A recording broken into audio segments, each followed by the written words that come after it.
Fala, meus amigos, minhas amigas ligados aqui no Dois Toques, a Casa do Futebol. A gente vem trazendo informação para você, conforme prometido, acerca da situação do Lucas Paquetá. Hoje, uma decisão da Federação Inglesa, a FA, era aguardada. Isso não aconteceu, mesmo com a expectativa de que no dia de hoje a decisão fosse publicizada, né, porque a decisão já aconteceu há mais ou menos um mês. Há um mês a decisão já foi tomada, o martelo já foi batido. A expectativa é que a publicidade da decisão aconteça na semana que vem. Todavia, fontes ligadas ao jornal The Times trouxeram uma informação sobre o caso Lucas Paquetá e a gente vai falar sobre isso. A gente vai falar também, aproveitando, né, Lucas Paquetá tem a ver com o Flamengo. A gente vai falar um pouquinho desse combo de reforços do Flamengo. Você conhecia algum desses jogadores? Fala a verdade. Fala a verdade.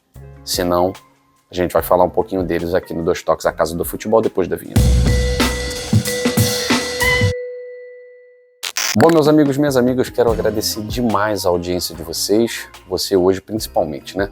Torcedor do Flamengo, ligado aqui, para conhecer um pouquinho mais sobre esses reforços para muitos desconhecidos, né? Inclusive o Paulo Nunes foi comentar sobre um dos reforços do Flamengo, o Samuel Lino, fez até uma comparação que mexeu um pouquinho com o brio dos botafoguenses, né? Dizendo que o Samuel Lino era uma espécie de cuiabano piorado. Depois ele, não, cuiabano melhorado, tal. Enfim, não sei se ele agradou, desagradou. Eu sei que o André Rizek caiu para trás de rir, mas é uma situação que realmente vem aí à tona para discussão. O torcedor do Flamengo sabe realmente, antes de se empolgar nas redes sociais com qualquer vídeo de 10 anos atrás ou de 3 anos atrás, o torcedor sabe quem são esses jogadores?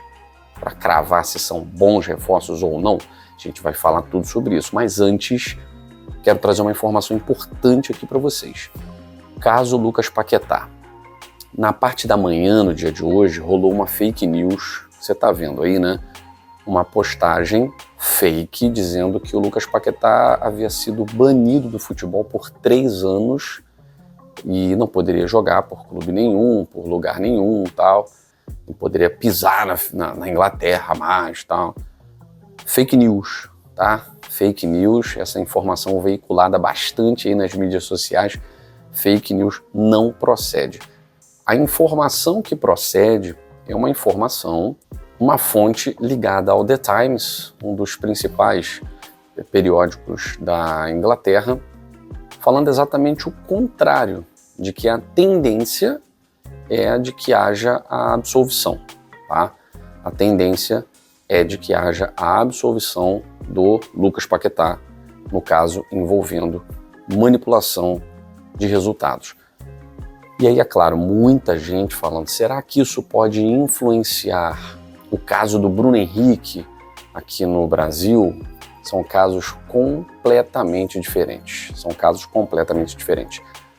Todos os indícios do caso Lucas Paquetá não foram causados pelo Paquetá.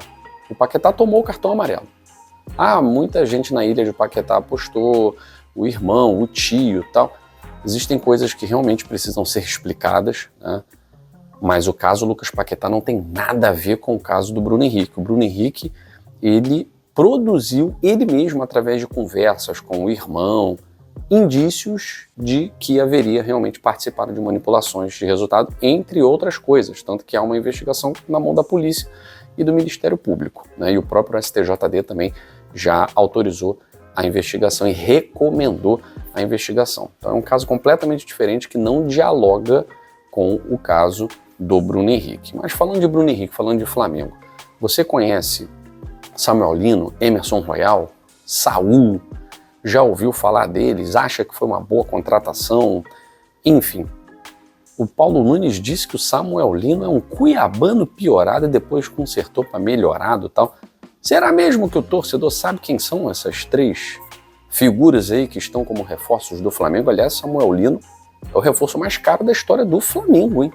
É o reforço mais caro da história do Flamengo, confirmado aí a contratação. E a Artemis Batalha parceira do canal Dois Toques, que está aqui com a gente para explicar um pouquinho mais sobre isso. Oi Guilherme, oi amigos dos Dois Toques, a casa do futebol. Hoje eu quero falar novamente de Flamengo, mas como o Flamengo ouviu as minhas preces. Eu acabei o último vídeo falando que o Flamengo precisava contratar e de lá pra cá tudo que ele fez foi contratar. A primeira contratação foi do meia Saul, que provavelmente vai ficar no lugar do Gerson, pelo que a galera tá esperando. Jogador de 30 anos, que já passou pelo Chelsea, já passou pelo Sevilha e veio por R$0. Mais uma contratação inteligente do Flamengo, assim como o Jorginho também, que veio de graça. Já chegou, já treinou e daqui a pouco estreia. E agora tem dois outros nomes aí que estão sendo falados, nada certo ainda, pelo menos até o momento que eu estou gravando esse vídeo. O lateral direito Emerson Royal, de 26 anos, que tá vindo do Milan por 9 milhões de euros. Pra ficar no lugar do Wesley, né, provavelmente vai sair. E o Samuel Lino, que é um meia ponta esquerda ali, de 25 anos, bem novo. Ele é brasileiro, agora tá no Atlético de Madrid. E pelo que eu tava lendo, ele ainda prefere ficar na Europa, mas ele tá cogitando sim o Flamengo, porque ele quer a seleção brasileira, né, que vai ficar no radar e aumenta a possibilidade dele de ser chamado para a seleção. Ele vai ser mais carinho, ele tá na média de 20 a 25 milhões de euros. São boas compras, com dinheiro que o Flamengo vai ganhar da venda do Wesley.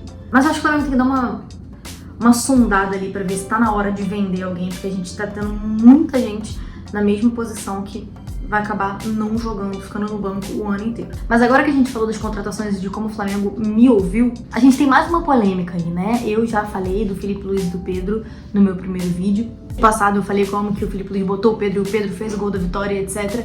Mas o roteirista do Flamengo, ele não para. E agora a gente tem problema com o Dela Cruz. O José Luiz Junco, que é o diretor médico-geral do Flamengo, teve uma conversa ali, uma conversa dele vazou, falando que o Nico Dela Cruz tem uma lesão crônica irreparável no joelho direito. E que ele não ia conseguir mais jogar um futebol de alto rendimento. Não ia jogar mais em alto nível. Isso pra mim é muito complicado, porque primeiro, tem alguém vazando coisas do Flamengo. Não é a primeira vez que isso acontece. Eu acho que o Flamengo tem que ver direitinho como se posicionar a respeito disso e como fazer com que isso pare de acontecer. Mas eu fico tentando pensar também pelo lado do Dela Cruz. Porque o médico fala isso, pode queimar um jogador. O Nico Dela Cruz, quando ele chegou, ele tava jogando tão bem, ele era titular. Eu ouvi vários amigos meus, eu não concordo, mas é uma opinião própria. Eu vi vários amigos meus falando que ele tava melhor do que o Arrascaeta, que ele era melhor que o Arrascaeta. Realmente ele era um dos melhores jogadores do Flamengo no momento, quando ele estava no auge desde que ele chegou. É um jogador de seleção, ele é da seleção do Uruguai, ele é sempre convocado. Ele teve uma lesão no joelho e uma contusão na coxa também. Então imagina um cara que era um dos melhores do time, tava com a moral lá em cima, todos os torcedores gostavam dele, assim, sempre tem um ou outro que a gente vai ignorar, né? Num contexto geral, todo mundo gostava dele. Tava sendo convocado pra seleção sempre, e por causa de uma lesão, para de jogar, vira desfalque no seu time, as pessoas até esquecem do Dela Cruz, e ainda você ouve um médico falando isso sai na mídia, isso queima a sua imagem. E eu fico pensando no psicológico dele também. Eu li que a equipe dele vai entrar e tentar resolver, né, isso de uma forma legal, vai entrar na justiça contra ele, contra o médico, o Runco. Mas eu penso muito na questão psicológica dele, como que deve ser para um jogador estar ali no auge e sofre uma lesão, para de jogar. Houve um profissional do seu clube que tá ali única e exclusivamente para cuidar de você, falar isso e isso sair na mídia, assim, horrível, papelão. O Flamengo demitiu o Runco, ele não tá mais no quadro de funcionários do Flamengo. Mas é mais uma polêmica pro ano do Flamengo que não está em paz. Agora, nas próximas semanas, o Flamengo volta a jogar na Copa do Brasil, volta a jogar na Libertadores, está muito bem no Brasileiro.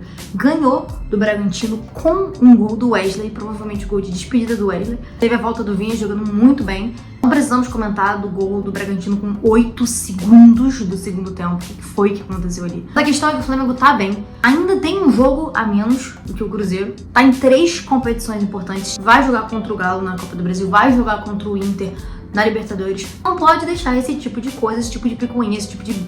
sei lá quem são esses diretores que o Flamengo contrata, que adoram uma polêmica. Não pode deixar isso atrapalhar, não pode deixar isso atrapalhar o rendimento do time. Não é briga de Filipe Luís contra Pedro que vai atrapalhar, tanto que o Pedro entrou de titular ontem e realmente acho que eles viraram a página. E agora é torcer. O Wesley vai sair, outros jogadores vão chegar. Se essas contratações que eu falei se concretizarem, a gente vai ver que o Flamengo está contratando muito bem, tá tendo uma ótima janela, mas precisa parar de polêmica. Tudo bem, a polêmica pode ser o combustível, eu falei isso no primeiro vídeo, mas também pode atrapalhar o rendimento do time inteiro. Então, o que nos resta é torcer e esperar as cenas dos próximos capítulos. Das próximas semanas são importantíssimas pro Flamengo. Tem Copa do Brasil, tem Libertadores, tem jogos fora no Brasileiro. Então vamos acompanhando aí pra ver como é que vai ser o rendimento do time nos próximos jogos. É com você, Guilherme. Obrigado, Artemis. Obrigado a todos vocês. Beijo grande no coração e até a próxima edição do Dois Toques, a Casa do Futebol.